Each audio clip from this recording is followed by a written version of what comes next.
呢一條街咧，我係特別熟悉㗎吓，因為呢度咧好多套都係我買嘅，好似隔離呢一套、隔離呢一套、再隔離嗰套都係我買嘅。今日咧我就大膽咁講一句吓，呢一套別墅買到就係賺到，單邊位嘅連排別墅，咁佢嘅佔地呢有346方吓。我哋住別墅嘅朋友啊，都知道呢一個佔地嘅含金量有幾大。咁我哋睇下呢一個側花園，起多一棟出嚟都冇問題啊！呢一個花園咧有270平方下，比獨棟嘅花園啊都仲要大喎。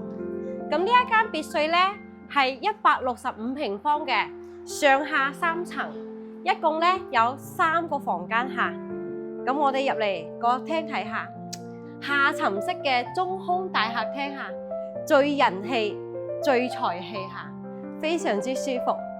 咁我哋入到嚟呢一個飯廳啊，呢一個飯廳真係非常之大啊！我哋中國人最中意嘅大圓台啊！咁跟住呢度咧係一個廚房嚟嘅。咁我哋如果一樓咧需要有一個房間嘅咧，都可以將佢改成一個房間嘅。